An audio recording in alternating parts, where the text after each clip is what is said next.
Boxing's heavyweight champion Muhammad Ali standing over the vanquished Sonny Liston is the most iconic image in sporting history, and with good reason.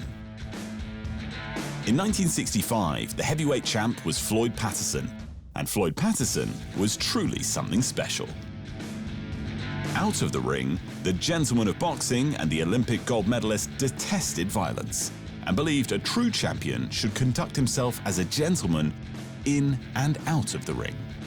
But in the ring, Patterson was a phenom. He won the middleweight gold medal when he was 17.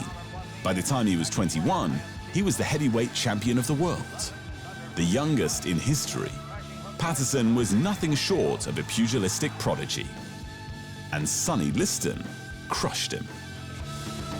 Sonny Liston was Godzilla.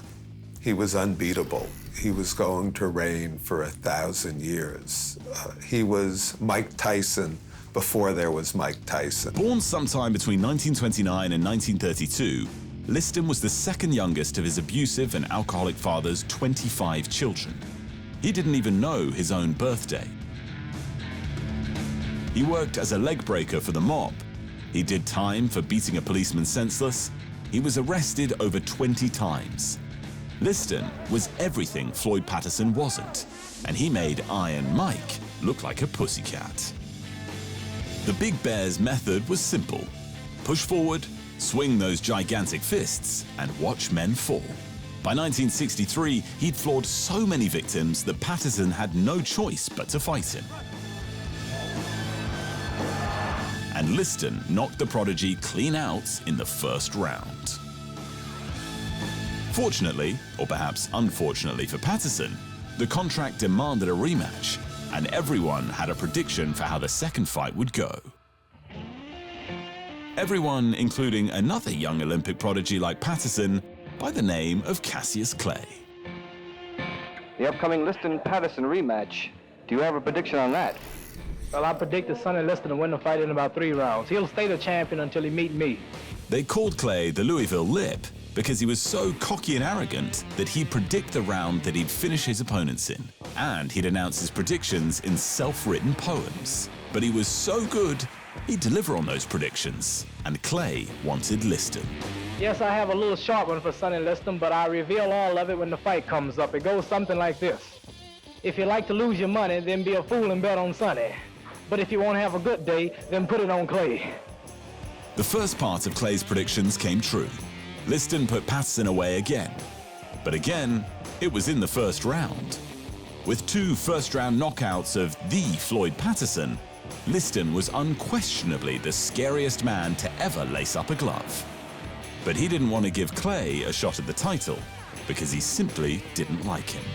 I predicted 8 on Sonny Liston, but he kept popping off about I talk too much, I need a glove down my throat, and it's gonna take a doctor to cut it out, and he made me mad, and I had to cut that prediction from 8 rounds to 6 rounds. Liston must fall in 6.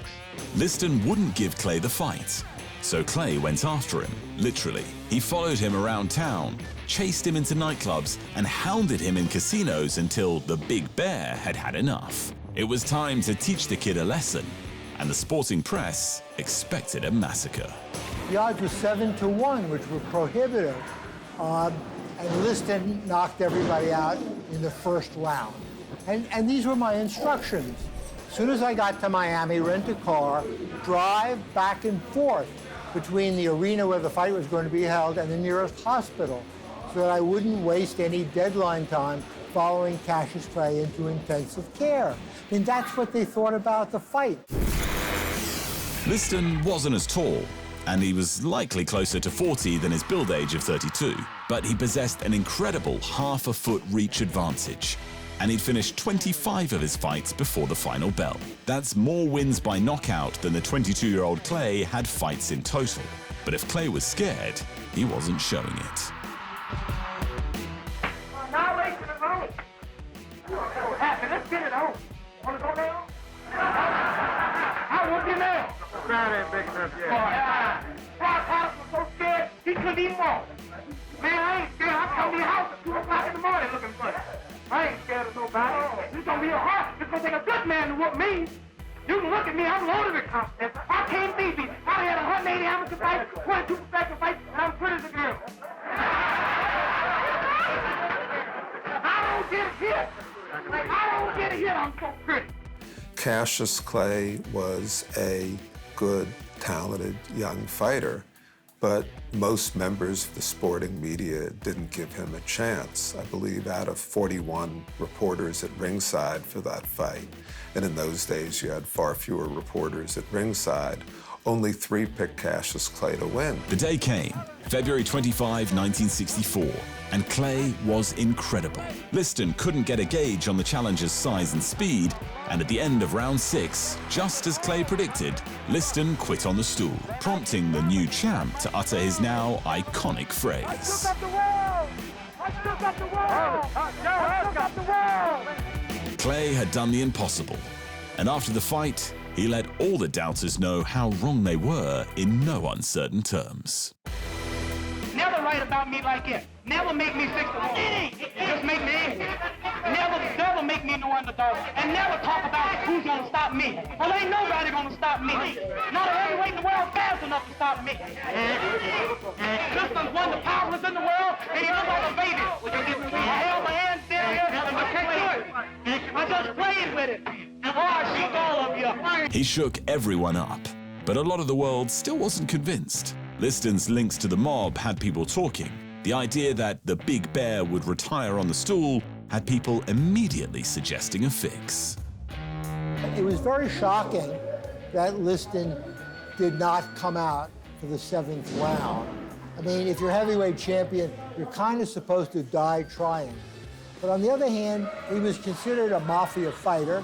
He did have a contract for a return bout, which would probably be for more money.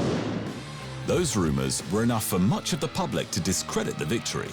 But when Clay combined that with his conversion to the black nationalist Nation of Islam, the world lost faith in the newly renamed Muhammad Ali. So the rematch on May 25th, 1965 was the night the champ proved who he really was. A proud black Muslim man and the greatest boxer in heavyweight history. All of the champion's passion, pride, and phenomenal physicality saw him floor Liston in the first round. And it was all captured in this one image of the man who came to be known as the greatest. Thanks for watching. And remember, if you want more fight sports in your life, just hit the subscribe button.